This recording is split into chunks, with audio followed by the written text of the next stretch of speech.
Dan kita melakukannya tuh tanpa beban yang aduh masih 25 menit lagi. Aduh Betul. gitu. Nah, cari yang cocok sekarang gampang banget ya, Dok. Tinggal cari di YouTube aja. Anda tinggal ketik HIIT workout, home workout, yoga, semuanya ada. Cari yang cocok, kalau suka ya lanjutin gitu ya, Dok.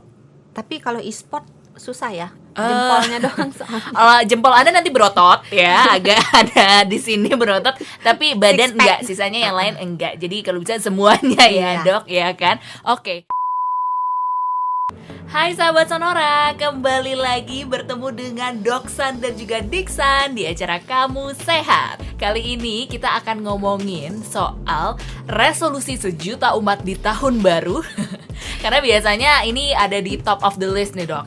Tentang mau jadi lebih sehat, atau mau berat badannya ideal, atau biasanya mau jadi lebih kurus dengan cara diet. Jadi hari ini kita akan mengupas tuntas soal diet.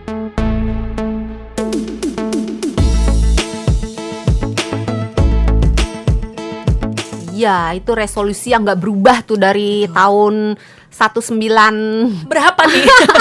sebelum Masehi. Sebelum Masehi sampai sekarang juga pasti ada aja tuh resolusinya diet dengan ketat misalnya gitu ya, Dok. Tapi kalau boleh dicari tahu dulu nih, Dok, diet itu sebenarnya apa sih? Emang diet artinya mengurangi makanan atau gimana, Dok? Nah, sebenarnya kalau berdasarkan arti katanya, diet itu bukan menurunkan berat badan. Diet itu artinya lebih ke pola makan. Hanya memang secara umum sudah dipercaya bahwa diet, kalau kita ngomong diet itu artinya lagi nurunin berat badan gitu. Nah. Padahal sebenarnya diet sendiri artinya itu adalah pola makan, cara makan gitu. Jadi memang ya salah kaprah yang sudah mendunia. Berangsur-angsur sampai sekarang Iya, gitu kan iya. ya. Berarti sebenarnya istilahnya diet itu adalah bagian dari cara makan yang sehat aja sehari-hari. Harusnya gitu ya, Dok? Diet itu pola makan sebetulnya. Jadi bisa diet untuk penderita hipertensi. Artinya bagaimana cara makan untuk penderita hipertensi. Diet untuk penderita kolesterol berlebih. Artinya cara makan untuk penderita kolesterol berlebih. Nah, kalau diet untuk menurunkan berat badan harusnya disebut lengkap. Diet menurunkan berat badan. Oh, bukan gitu. diet aja yang sama dengan menurunkan berat badan gitu. Iya. Harusnya lengkapnya seperti itu gitu ya. Didiskon jadi diet Didiskon. aja. Oh, oke. Jadi sebenarnya diet itu artinya pola makan begitu ya, Iya. Dok? Baiklah. Ini kan diet sebenarnya ada banyak banget jenisnya. Sebelum kita cari tahu jenis satu-satu ya, Dok, boleh nggak sih kalau sekarang nih ada anak-anak misalnya yang belum usia 17 tahun gitu ya, Dok, terus sudah karena lihat sosial media terobsesi untuk menjadi seseorang, pengen banget deh kurus kayak si selebgram A, kayak artis A, artis B. Aku diet deh, padahal masih masa pertumbuhan. Boleh nggak, Dok? Boleh.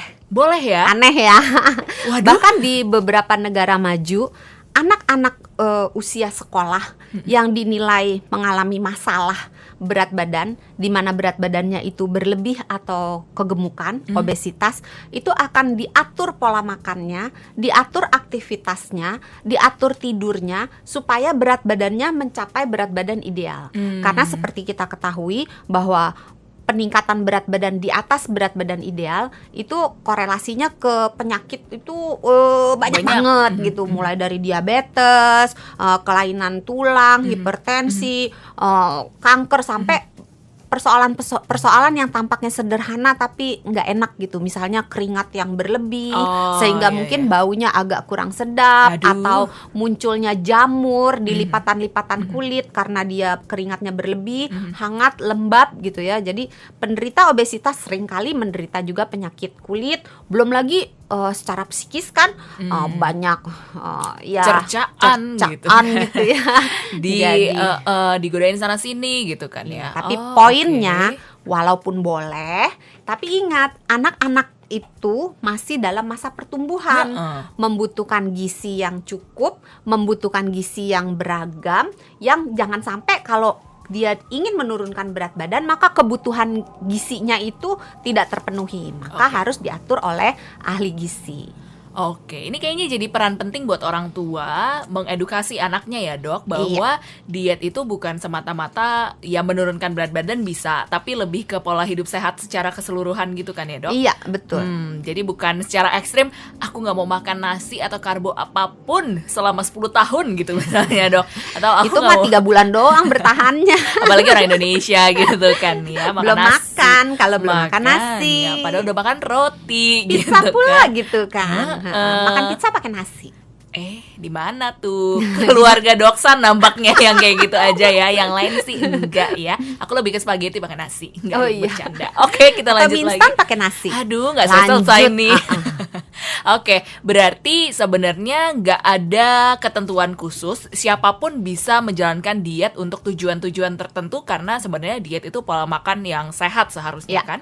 Oke, jenis-jenisnya nih dok, ada banyak banget. Ada diet keto, diet yang apalagi ya, yang cuma makan sayur aja gitu kan. Diet nggak lemak. Diet nggak lemak, ada diet coklat, cuma Nggak makan garam. coklat aja, nggak garam gitu kan, tasteless gitu. Karena dirasa makanan sehat tuh mindsetnya tasteless. Jadi semakin nggak ada rasa, Semakin nggak enak, semakin sehat gitu. Itu Padahal salah. belum tentu kan ya dok. Makanan sehat bisa enak Bisa banget dan enak. bisa murah.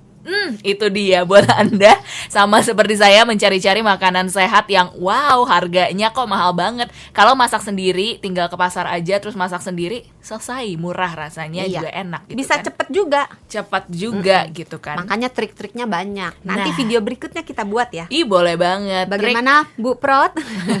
Nanti kita konfirmasi ke Bu Prot. Kita jenisnya dulu deh dok. Dari diet keto misalnya, diet yang fokusnya ke protein, terus karbonya di-cut sama sekali. Sebenarnya ada efek samping nggak sih dok? Atau sebenarnya jenis diet itu ya disesuaikan aja senyamannya tubuh kita atau gimana dok? Sebenarnya kalau diet untuk penyakit ya, memang ada penyakit-penyakit tertentu yang menganjurkan diet keto. Tetapi tidak semua orang diperbolehkan untuk melakukan diet keto Oh gitu. dalam jangka waktu yang panjang. Karena diet keto itu memperberat kerja ginjal dan kerja hati. Jadi nggak bisa sembarangan, oh aku mau diet keto terus gitu. Iya. Itu nanti malah tujuannya pengen kurus, tapi tentu kurusnya kurus yang sehat. Jadi tujuan utamanya harusnya sehat. Oke. Efek sampingnya kurus. Bukan efek samping, bonus.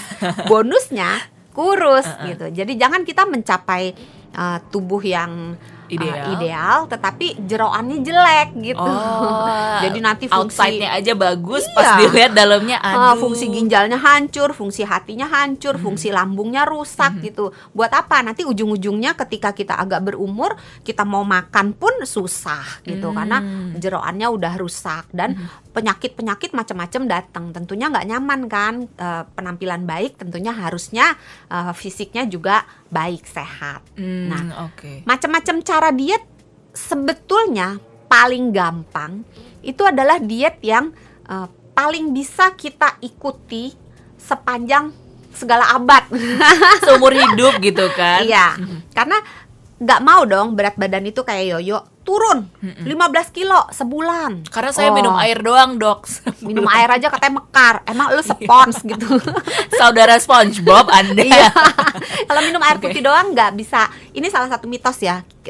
Minum air putih saja walaupun dingin atau pakai es batu gitu, sepanjang dia tidak diberi tambahan sirup atau tambahan apapun, jadi hanya air saja, minum sebanyak-banyaknya tidak akan membuat berat badan bertambah.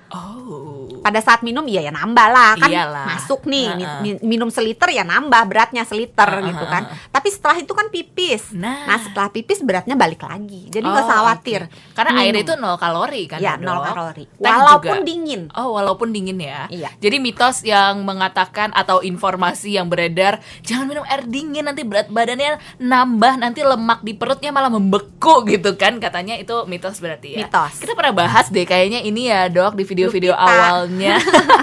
Mungkin bisa dilihat sahabat Sonora di YouTube channelnya Sonora FM. Dr. Santi pernah membahas beberapa mitos tentang kesehatan. Itu dia salah satunya bahwa air dingin itu tidak menyebabkan berat badan Anda naik gitu kan ya. Lanjut lagi dok. Kalau misalnya, ya lanjut dari doksan dulu deh. Jadi kalau kita mau menjalankan sebuah pola makan, sebaiknya pilih yang kantongnya cukup. Budget Jangan lagi-lagi ya. Budget. Kenapa? Karena kadang-kadang orang memaksakan diri mengikuti pola makan yang membutuhkan biaya besar, tapi pada kenyataannya setelah sebulan, 2 bulan, 3 bulan, kemudian karena kondisi keuangan yang tidak memungkinkan, bubar gitu ya. Jadi pilih yang bisa dijalankan secara ekonomi dan cukup menyenangkan sehingga bisa kita lakukan dalam jangka waktu yang panjang, kalau bisa sampai kita ke liang lahat gitu. Jadi bisa kita lakukan dalam jangka waktu yang panjang dan tidak melawan norma-norma kesehatan. Jadi makan itu harus makanlah pada jam makan dan jangan makan di luar jam makan. Nah, terus makanlah makanan yang bergizi lengkap dan seimbang jumlahnya. Oh, udah keywordnya itu aja. Sebenarnya mudah untuk didengar, mudah diresapi, sulit dilakukan. Enggak juga sih, mudah dilakukan kalau keinginannya cukup kuat untuk menurunkan berat badan. Nah, kalau keinginannya nggak kuat, ya kalau syukur-syukur, kalau kurus syukur, kalau nggak kurus ya sudahlah nasib. Gitu. Nah, itu yang susah. Jadi kalau kita bertekad kita harus kurus dan sehat, kita bisa. Oke, berarti kalau balik lagi nih kesimpulannya tentang jenis diet yang ada banyak banget, lebih baik dikonsultasikan dulu ke dokter gizi misalnya ya dok. Iya. Untuk menentukan sebenarnya apa sih yang boleh dan tidak boleh Anda lakukan secara dietnya gitu ya, tergantung kondisi tubuh masing-masing. Iya. Oke, kalau dari faktor-faktor pendukung diet yang sehat nih dok, ternyata tadi dokter Santi menyebutkan tentang jam makan. Ya. Seberapa penting kita makan di saat jam makan? Berarti itu jadi habitual gitu kan dok? Iya. Nah, jam makan itu merupakan jam biologis manusia. Jadi tubuh kita itu terbiasa punya waktu-waktunya. Jadi kalau misalnya waktu makan, beberapa saat sebelum makan, kalau nggak dikasih makan juga perut kita bunyi kan. Nah itu dia tanda-tanda yang gitu bikin kan. malu kalau didengar orang kok alarm nih gitu kan. Tapi kalau kita tidak punya jam makan, tanda-tanda itu tidak keluar. Jadi kita tidak merasa lapar dan juga tidak merasa kenyang. Karena kita makan terus-menerus di luar jam makan, ya nggak kenyang-kenyang ya nggak lapar-lapar gitu. Alarmnya jadi berantakan. tumpul, iya berantakan. Gitu. Dan penting juga kecukupan waktu tidur. Orang yang kurang tidur itu biasanya hobinya untuk makan jajan-jajanan yang asik-asik. Sobat drakorku, mana suaranya? Sambil ngeliatin aktor aktris Korea makan tteokbokki, makan ramyun. Terus kita ikut gitu jadi kan. ikutan gitu kan. Walaupun makannya keripik singkong sih, tapi kok rasanya jadi ya, tetap kalau nikmat. sekilo gitu ya, terus kita duduk doang, nggak kemana-mana. Karena kalau nonton drakor sambil goyang gitu kan, sambil olahraga kan agak susah ya. Nggak konsentrasi gitu. Mau nangis gitu, kita lagi lari, nangis Ketutup sama keringat, keringat bingung. gitu. Oke. Berarti itulah pentingnya jam makan gitu ya dok. Iya. Dan tentunya itu masing-masing pribadi senyamannya jam makan asal setiap harinya sama begitu ya. Enggak juga sih, karena ada orang yang menerapkan cara diet jendela makan. Jadi hanya makan sehari sekali selama katakan 3 jam, tapi boleh makan apapun. Oh iya dok, Nah, itu juga ada tuh. iya. Gimana tuh dok? Kita makan sebaiknya 3 kali sehari, makan besar, dan snack atau makan selingan 2 kali sehari, boleh sampai 3 kali. Sebetulnya kalau ngikutin cara makan seperti ini, itu diet menurunkan berat badan menjadi lebih mudah. Ya kan? Kan boleh tetap makan 3 kali. Ada yang bilang jangan makan malam atau jangan makan pagi, nanti gendut gitu. Itu salah. Tergantung Makan makannya aja. apa kan Iya. dok? Nah makanya tergantung makanan yang kita makan. Nggak berarti juga, oh kalau pengen kurus makannya jangan kenyang, nanti gemuk gitu. Lah kalau Kasian ya makan hidupnya ya. kalau makannya cuma timun, mau sekilo juga nggak gemuk-gemuk karena Nah. rendah kalori. Makanya cermatlah memilih makanan-makanan yang kalorinya rendah supaya bisa dimakan mengenyangkan perut kita, membuat kita puas tapi kalorinya rendah. Kuncinya di defisit kalori berarti ya. Ya, jadi yang Oke. dimakan sama yang dikeluarkan, banyakan yang dikeluarkan kalau mau menurunkan berat badan. Kalau mau menjaga berat badan, yang dimakan dengan yang dikeluarkan impas sama. Tapi kalau yang dimakan lebih banyak daripada yang dikeluarkan kalorinya, ya kita segitu Mekar. aja, mekar malah ya. Hmm. Oh oke, berarti coba dihitung-hitung kalorinya. Dan buat Anda yang bingung gimana sih cara ngitung kalori, satu, googling aja, biasanya ada tuh. Apalagi kalau Anda masak sendiri kan berarti kita tahu bahan-bahannya apa aja ya dok, tinggal tambah-tambahin. Banyak juga sekarang aplikasi untuk menghitung kalori biar membantu Anda menurunkan berat badan kalau memang itu tujuannya. Lanjut satu lagi nih dok, kunci katanya dari segala diet-dietan adalah olahraga. Tapi yang jadi concernku nih ya dok, tapi katanya satu, olahraga itu gimana sih cara memulai niatnya dok? Dua, kadang-kadang ada yang berat badannya berlebih terus olahraganya langsung ekstrim. Nah itu tulangnya atau nanti sendi-sendinya gimana tuh dok? Itu. Nah, memang olahraga merupakan komponen yang cukup penting di dalam proses penurunan berat badan. Karena dengan kita olahraga, kita mengeluarkan kalori yang kita makan. Tetapi jangan salah sahabat Sonora, jangan sampai olahraga yang kita lakukan itu kita anggap sebagai hukuman atas apa yang kita makan. Tadi malam makan pizza 2 slice, Sekarang lari 2 jam gitu, 2 jam gak habis-habis gitu Iya, kan. Nah, kan? lakukan olahraga itu sebagai selebrasi bahwa kita masih bisa bergerak, kita masih bisa dengan lincahnya melakukan segala macam gitu. Itu tuh buat orang yang tidak mengalami gangguan sih kayaknya biasa aja ya, bisa jalan ya. Coba deh kalau sahabat Sonora kesleo atau patah tulang, rasanya kayak apa? Mau pipis jalan aja nih, kudu ngesot. Nah, jadi selama masih bisa bergerak, selama masih bisa aktif, ayo gunakan dan berbahagialah merayakan kemampuan kita untuk berpindah tempat ini. Ini benar-benar kemampuan yang sangat luar biasa yang seringkali tidak dihargai oleh sahabat Sonora, termasuk oleh aku dulu. Kok udah wise nih tiba-tiba menyerang diri sendiri gitu kan? Ya, pada saat saya kesleo gitu ya. Baru sadar kenapa baru sadar. pentingnya gitu. Aduh, ya, Dok. ternyata aku dulu hobi olahraganya lari, ternyata tidak bisa boro-boro lari, mau berdiri aja tuh meringis-meringis gitu. Nah, jangan Nyesot, sampai Dok. ya. Beneran, padahal bercanda tadi ini. Ya sedih Beneran banget sakit tuh. banget, iya sakit Oke. banget. Begitulah. Jadi merasakan betapa nggak enaknya terbatasi untuk bergerak bebas gitu kan ya. Makanya Jadi olahraga dengan mindset yang happy gitu. Supaya apa? Betul. Supaya untuk mulainya kita happy dan kita melakukannya tuh tanpa beban yang aduh masih 25 menit lagi. Aduh betul. gitu. Nah, Cari yang cocok sekarang gampang banget ya dok. Tinggal cari di YouTube aja. Anda tinggal ketik HIIT workout, home workout, yoga, semuanya ada. Cari yang cocok. Kalau suka ya lanjutin gitu ya dok.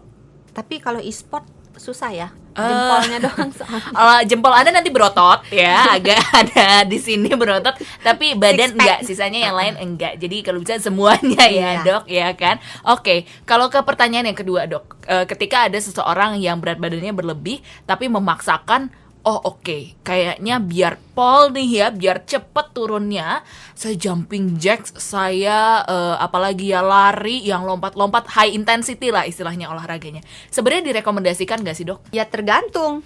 Karena untuk orang-orang yang menurunkan berat badan, biasanya kan orang-orang yang kelebihan berat badan atau obesitas. Nah, orang-orang yang kelebihan berat badan atau obesitas disarankan melakukan olahraganya yang low impact. Kenapa? Karena olahraga yang high impact yang banyak lompat-lompat itu bisa melukai, membuat gangguan di sendi-sendi penopang tubuh. Biasanya tuh yang paling sering lututnya.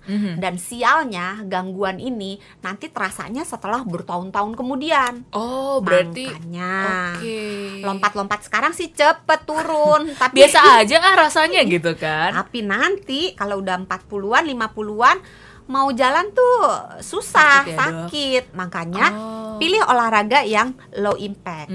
Terus jangan memaksakan diri. Kalau belum terbiasa olahraga, jangan langsung olahraganya yang intensitasnya tinggi dan jangan langsung jangka waktunya lama. Nanti menyebabkan badannya kaget, bisa cedera sendi, bisa pegel linu, terus bisa malah berbalik, ternyata olahraga itu nggak enak, badan sakit gitu kan, capek, males. jadi males gitu. Jadi mulailah bertahap, naikkan intensitasnya secara bertahap. Jadi mungkin mula-mula jalan-jalan aja dulu 10 menit. Terus tingkatkan intensitasnya, yang tadinya jalan santai, terus minggu depannya atau 2 minggu kemudian jalannya dipercepat dan seterusnya. Dan juga tingkatkan lamanya, yang tadinya cuma 10 menit naikin 15 menit, naikin 20 menit, jadi bertahap semuanya. Kita sekolah aja dari taman kanak-kanak dulu, nggak langsung sarjana kan. Ih, kebetulan produser kita langsung SMA, Dok. Oh, bukannya langsung S2 ya? Oh, wow, dipatahin lebih jauh, Bun. Oke, berarti keywordnya adalah untuk diet. Yang diet artinya adalah pola makan ya, sahabat Sonora. Jadi yang nonton ini harusnya lebih paham bahwa diet bukan sama dengan menurunkan berat badan. Ada diet untuk menurunkan berat badan, tapi bukan berarti seperti itu ya, Dok. Oke, kuncinya tadi di cara makannya, pola makannya yang harus sesuai jam makan, variatif juga berarti ya, Dok. Variatif juga, kemudian olahraganya jamnya variatif, tapi frekuensinya sebaiknya 3 kali waktu makan, waktu makan besar, 2 kali snack. Jadi jangan diskon. Jenis makanannya juga kalau bisa beragam kan, Dok? Jenis makanannya beragam dan pilih yang kalorinya rendah. Kalau malas ngitung-ngitung kalori, prinsipnya pilih makanan yang rendah gula, rendah garam, rendah lemak jahat, tapi tinggi serat, dan cukupi kebutuhan minum. Itu udah paling gampang. Itu keywordnya ya. Terus juga di jam tidurnya juga ternyata penting banget tuh. Kemudian juga olahraga. Stres gimana, Dok? Aduh, ini yang biasanya paling belakang diucapkan gitu. Tapi sebenarnya banyak yang paling utama masalahnya ini. Stres sering berkaitan dengan berat badan. Tapi tidak semua orang yang stres itu berat badannya naik. Ada yang stres malah kurus kering. Karena malas makan biasanya. Iya, ada yang nangis terus misalnya ya. Terus suruh makan nggak mau, suruh minum nggak mau gitu kan. Banyak yang kayak gitu. Dehidrasi loh. Tapi ada juga yang stres malah ngemil mulu. Aku putus dari pacar, beli es krim 1 ember gitu kan, sambil nonton drakor supaya nangisnya nggak ketahuan sama orang rumah gitu kan, kirain nangis karena drakor padahal nangis karena putus pacar. Terus gitu. Nah, itu yang berpotensi jadi melebar lah ya. Baiklah, itu dia kuncinya ya. Yang sebenarnya kalau dipikir-pikir kita udah sering beberapa kali bikin video tentang pola hidup sehat ya, Dok. Kuncinya ya itu lagi kembali lagi. Semoga di tahun 2021 ini, di tahun yang baru, mumpung masih awal tahun nih, buat Anda yang punya resolusi untuk diet, untuk menurunkan berat badan atau untuk menjadi lebih sehat secara umum juga bisa tercapai ya, sahabat Sonora. Ikutin tipsnya Dokter Santi yang tadi. Dokter Santi, terima kasih. Sama-sama, mudah-mudahan membantu. Karena sehat itu mudah, sehat itu murah. Jangan lupa ya, buat Anda yang mau nonton lebih banyak video menarik lainnya, bisa subscribe di YouTube channelnya Sonora FM. Dan Anda juga bisa mendengarkan versi podcastnya di Apple Podcast, Google Podcast, dan juga Spotify. Ketik aja Kamu Sehat. Oke, kita ketemu lagi di video lainnya. Bye. Dah.